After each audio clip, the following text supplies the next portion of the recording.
time! C.J. Mosley rifled over to help on the tackle. Let them close off Will.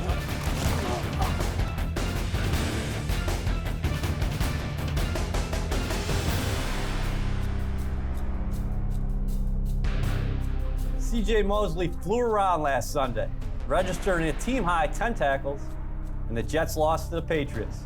After missing most of the past 2 seasons, Mosley is a defensive captain for a unit that has played a physical brand of football the past 2 weeks. This afternoon, the Jets are back on the road, hoping to reach new heights and Mile High against the Broncos. Coming up, we'll check in with Jets head coach Robert Saleh. Brian Baldinger will take a look at the 2-0 Broncos, and Ethan Greenberg will give us the landscape inside the AFC East. But first, let's start as always with Bart Scott and Leger Douzable. Bart, defense has been giving you a good effort here for the Jets these first 2 weeks, but you're not going to win a lot of games. Conversely, 20 points in 2 games, and the turnover bug raised its head against the Patriots. Yeah, when you talk about that, you talk about complementary football. You talk about playing a brand where you're a complement to the defense, and the defense is a complement to the offense and special teams, et cetera. You have to win and you lose as a team, but all units have to pull their weight. And the offense will figure it out. And usually when you come out, a lot of young, new offense always a little bit slightly behind the defense, because defense is more about attitude, physicality, and that's what the Jets have been doing. What I've been mostly impressed about is, the players like Bryce Hall, Michael Carter II, not letting balls go over their head, not giving up the explosive plays. I know they gave up a big run, but I think that was more of a battle of attrition. Leger, Zack Wilson accounted for 43 touchdowns last year at BYU, 33 TD passes, 10 on the ground. He had just 3 interceptions so far through 2 weeks, 5 picks. Yeah, and to me, he's processing the game slow. If you look at the game versus the Patriots, it seems like because he had this slow start versus Carolina, he wanted to come out and have a fast start. And he was pressing a little bit. Now, the first pick, that was just a really good play by J.C. Jackson. It was cover 1. He had the right read. He threw it to the back shoulder of Corey Davis, but J.C. Jackson got a hand on it. And we know how this goes, Bart. Tips and overthrows, got to get those. The safety was in the perfect position to get the pick. But the next one on the bootleg, right? Corey Davis probably should have had that. They were, I believe, in cover 2. He should have probably caught that. It was a little high, a little hot. But he had E.J. Moore there right in the flat for like a 7 to 8 yard gain. That's a big play. You stay ahead of the chains if you throw that pass. So if you're Zack Wilson, you don't always have to have the sexy throw, the big explosive play. Take what the defense is giving you sometimes and stay ahead of the chains. Bart, right there, is he trying to do too much? Yeah, you think about the home opener, all the anticipation. He's heard everybody make the comparisons, and I felt like he wanted to live up to the expectations, and he wanted to show the Jets fans that they had a talented quarterback, but understanding that sometimes the best play is the play where you throw the ball away, or punting is a good thing, especially when your defense is playing well. We've all been rookies before, and the game is fast. Eventually the game will slow down. But until that happens, lean on guys that's been there. Yeah, can you talk about that calculated aggression, right? Yeah. Sometimes 100%. you got to take your shots, but sometimes the short throw is the one to take. Yeah, and a perfect example of that is his last interception, right? 2nd and 28. They're in cover 2. I think he thought that E.J. Moore was going to break off the route. But right there, you're in 2nd and 28. There's not too many offensive plays for 2nd and 28. Take a short underneath route. Maybe you get 10, 15 yards and give you a chance on 3rd down. You can't just throw the ball up like a punt, trying to make a big explosive play. Like Bart said, sometimes sexy football is not where it's at.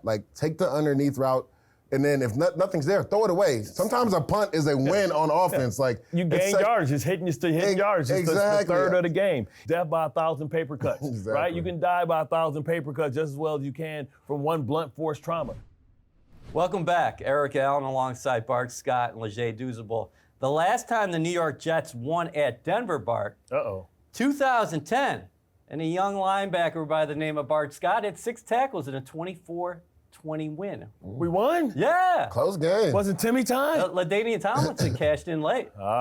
Thank God. Do you remember that game? I thought you were going to come with the all-out blitz where it was Timmy time. No, let's talk about good memories. I thought you was picking scabs or something. You know what? I can remember being out in Denver, and they're going to remind you about the altitude. Oh, yeah. When you go there, they're going to tell you how high you are. So listen, get your lung capacity up. I don't know if you want to train or run a little bit with the high altitude mask and practice, just to get you used to the little thin air, but So is that It's staying up there.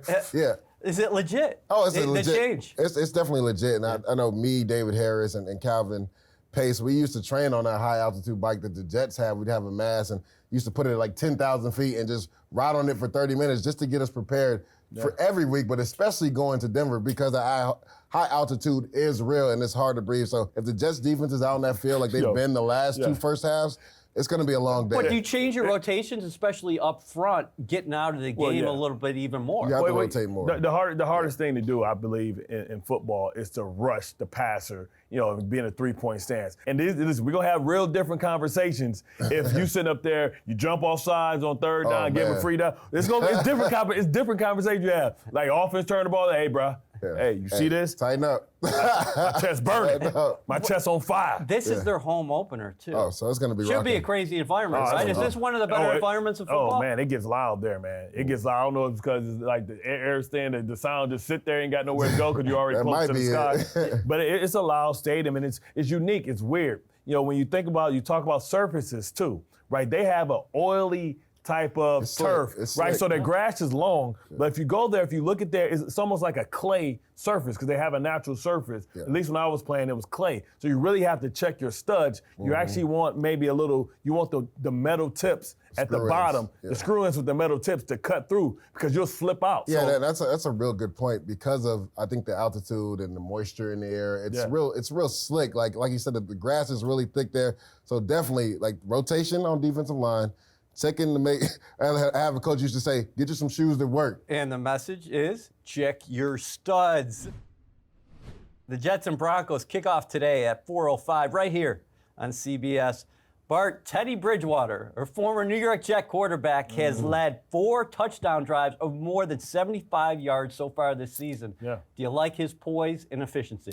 Teddy Two Gloves have always been poised. He's always been one of these guys that you can really count on. Now, sometimes I think we misuse the game manager thing and we use it as a bad thing, a scarlet letter. But being able to manage the game is part about being a quarterback. And he's efficient. He's going to get you in the right plays. You can't confuse him. He's more athletic than people give him credit for. He has great pocket awareness. And with those 2 gloves, the ball zips out of his hands. And you think about it in a mile high, because it's thin air, things travel farther. So now he's going to have more arm strength than traditionally he has. So going to the matchup from the perspective of Robert Saleh and Jeff Ulbrich. So they're going to come out and establish the run, right? They have a 2-headed monster at running back. Javonte Williams has showed really nice as a rookie. Melvin Gordon had over 100 yards versus the Giants had a big run, I think, of 70 yards versus them. So that's Denver's game plan, right? They're going to run the ball effectively, and they're going to take their shots and play action pass with crossing routes. And Cortland Sutton, I believe, had 2 or 3 catches that went for 20 to 30 yards on just simple crossing routes because the offensive line has done a good job protecting them. If you want to stop this offense, you have to stop their run first and foremost. Get them in 3rd and long so those crossing routes, they're not as big as a factor. And then you have to rush the quarterback. Let's come full circle, though. I want to get your thoughts on Zack Wilson. Okay. We started off this morning talking about him. What does he have to do? Everybody's talked about his resolve and his confidence. What does he have to do today? The thing about a Vic Fangio defense, when he's playing a rookie quarterback, he's going to disguise, right? They're not going to blitz a lot. They're going to show cover 2, cover 3, but then at the snap, it's going to be cover 1. Zack Wilson just has to realize where I need to go with the football, and what I see pre-snap is not what I'm going to see post-snap. Great analysis as always. Somebody's O has to go today. The Broncos looking to improve their mark to 3-0 while the Jets look for their first victory in 2021. From everybody here at One Jets Drive, enjoy your Sunday.